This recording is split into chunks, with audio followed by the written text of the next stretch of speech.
भारत का एक ऐसा इंसान जिसे मधुमक्खियों से बिल्कुल डर नहीं लगता। एक ऐसी लड़की जिसका एक हाथ आयरन मैन की तरह लगता है। भारत में मिला एक ऐसा नींबू जो तरबूज के बराबर है, लेकिन ये मिला किस जगह, वीडियो के आखिर में पता चल ही जाएगा। नंबर 10, नेचर से प्यार करो तो बदले में नेचर भी आपसे प्यार करती है। इसका जीता जागता एग्जाम्पल है केरला के थ्रिसूर में रहने वाला 21 साल का नेचर MS। नेचर भारत के awarding bee keeper Sanjay Kumar का बेटा है और अपने पिता से इंस्पायर होकर उसने 5 साल की उम्र से ही मधुमक्खियों के बीच रहना शुरू कर दिया था। नेचर की माने तो उसे मधुमक्खियों से इतना लगाव है कि वो अपने दिन का ज्यादातर हिस्सा मधुमक्खियों के बीच ही बिताता है। उसे मधुमक्खियों की बजिंग साउंड बहुत सुकून देती है। नेचर अपने मुंह पर एक बार में 60,000 मधुमक्खियों को कैरी कर लेता है, जो सुनने भर से ही मेरे रोंगटे खड़े हो गए हैं। नंबर 9, ये है डायना ट्रोसी, जिनका एक हाथ है प्रोस्थेटिक लिम्ब। ये जानकर अगर आपको अफसोस हुआ तो इसकी कोई जरूरत नहीं है, क्योंकि डायना अपने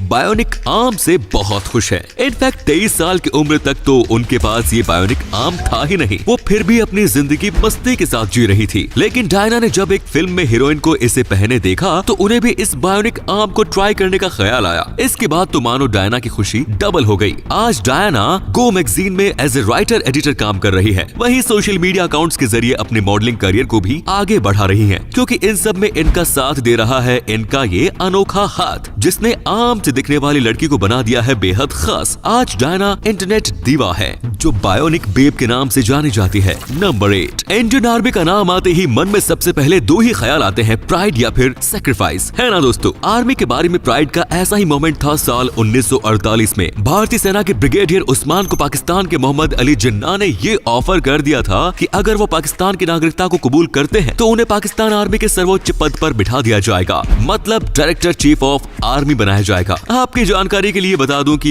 एक ब्रिगेडियर और चीफ के बीच ये 5 रैंक्स का डिफरेंस होता है, जिसे भारत माता के लाखों सपूतों में से केवल कुछ ही हासिल कर पाते हैं। ऐसे में ब्रिगेडियर ने जिन्ना की उस लिली पॉप को ठुकराया ही नहीं, बल्कि जवाब भी एक हिंदुस्तानी सिपाही की तरह मुंह तोड़ दिया। साल 1947 और 48 वाली भारत पाकिस्तान की जंग में उस्मान ने भारत का नेतृत्व किया और 36 साल की उम्र में अपने देश की आन बान और शान के लिए शहीद भी हुए। नंबर 7, आपको ये तो पता होगा कि कुत्ता वफादार होता है, लेकिन क्या आपको ये पता है कि बिल्ली नखरीली होती है? जी हाँ, एक रिसर्च में पता चला है कि बिल्लियां इतनी नखरीली होती हैं कि वो अपने मालिक की दी हुई कमांड को रिजेक्ट कर देती हैं। हालांकि वो अपने मालिक की आवाज को बराबर सुनती है और पहचानती है, लेकिन प्रिटेंड करती है कि जैसे कुछ सुना ही नहीं। वाह बिल्ली मौसी। नंबर 6, इनसे मिलिए, ये है 22 साल के जिबिन जॉर्ज। जिबिन ने इसी साल 7 जनवरी को केरला के तिरुवनंतपुरम से अपनी साइकिल यात्रा शुरू की, जो जम्मू कश्मीर में जाकर खत्म होगी। वजह है देश में चल रहा फार्मर प्रोटेस्ट। यस, इस प्रोटेस्ट में जहां केवल सेलिब्रिटीज का सपोर्ट ही दुनिया के सामने दिखाया जा रहा है, वहां इस देश में जिबिन जैसे लोग भी हैं जो इस प्रोटेस्ट को सपोर्ट करने के लिए एक अलग ही लेवल पर जा पहुंचे हैं, और इसके लिए जिबिन ने चुनी है साइकिलिंग। वैसे हजारों किलोमीटर के इस सफर को तय करने का जिबिन का एक खास मकसद है, जहां वो देश के अलग अलग हिस्सों से गुजरते हुए लोगों को इस प्रोटेस्ट के बारे में जागरूक और इससे जुड़ी अफवाहों को दूर करेंगे। जिबिन के इस जज्बे को एक सैल्यूट तो बनता है दोस्तों। नंबर 5, आपने इंसानों को जाल फेंक कर शिकार करते तो देखा ही होगा। ये टेक्निक सिर्फ इंसान ही नहीं बल्कि स्पाइडर्स भी यूज करते हैं। नेट कास्टिंग नाम से स्पाइडर जब भी शिकार पर निकलता है तो ये अपने शिकार पर एक नेट को फेंकता है, और फिर जैसे ही शिकार नेट में उलझ जाता है, ये स्पाइडर उसे मार डालता है और फिर उसे अपना खाना बना लेता है ना मजेदार। नंबर 4, ये फैमिली देख रहे हैं आप, इसमें पापा जो है वो मम्मी है और मम्मी एक्चुअली पापा है। नहीं समझ में आया? कोई बात नहीं, फैक्ट को ध्यान से देखिए, वो भी समझ में आ जाएगा। ये है ईस्टबेन जो कभी लड़की थी, और ये है मैडम डाना जो कभी मिस्टर डाना हुआ करती थी। एक दिन इन्हें प्यार हुआ, फिर इकरार हुआ और फिर ये छोटा सा बेबी भी हो गया। लेकिन इस क्यूट सी कहानी में थोड़ा सा ट्विस्ट है, और वो ये कि इन दोनों ने अपनी फैमिली शुरू करने से पहले अपना जेंडर चेंज करवा दिया, लेकिन अपने प्राइवेट पार्ट्स का ऑपरेशन नहीं कराया। तो जब ईस्टबेन प्रेग्नेंट हुई या फिर हुए तो वो कुछ ऐसे दिख रहे थे जैसे कोई आदमी प्रेग्नेंट है। इनकी ये वीडियो सोशल मीडिया पर भी खूब वायरल हुई, जिसे लोगों ने फेक समझा। लेकिन जब ये छोटू सा बेबी सचमुच दुनिया में आया तो लोगों का मानो एकदम से ही वक्त बदल गया, जज्बात बदल गए। ओ भाई मारो मुझे मारो वाला हाल हो गया। नंबर 3, आपने YouTube पर कई सॉन्ग सुने होंगे और किस सॉन्ग को किसने गाया है ये भी आपको पता चल जाता है, पर YouTube पर एक ऐसा सॉन्ग भी मौजूद है जिसे किसने गाया है ये आज तक किसी को नहीं पता चल पाया।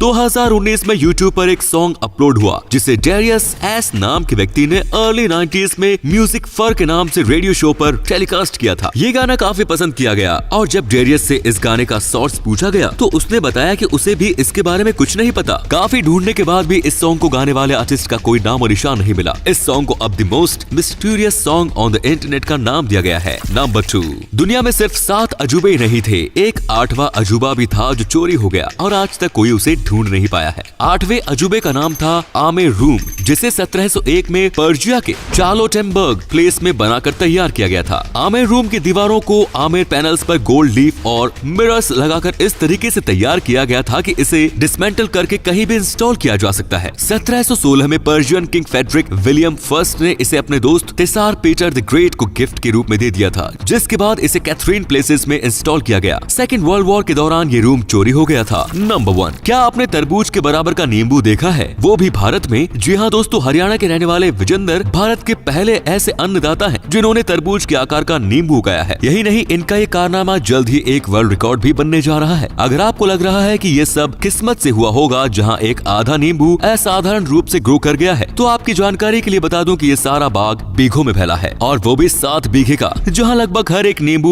2.5 से 3.5 किलो का है। वैसे ही विजेंदर की कई सालों की मेहनत है, जिसकी शुरुआत पंजाब से लाए किन्नू के पेड़ों को लगाकर हुई थी और धीरे धीरे इसमें ऑर्गेनिक खाद और तरह तरह की ब्रीडिंग के बाद आज जो फसल तैयार हुई है उसने लोगों के तो होश ही उड़ा दिए। भारत के इस अन्नदाता ने अपने किसानों का लोहा भी मनवा लिया। तो दोस्तों, वीडियो अच्छी लगी तो इसे शेयर करना बिल्कुल मत भूलिए। आपके शेयर करने से हमें मोटिवेशन मिलता है। ऐसे ही वीडियोस लगातार देखते रहिए। धन्यवाद।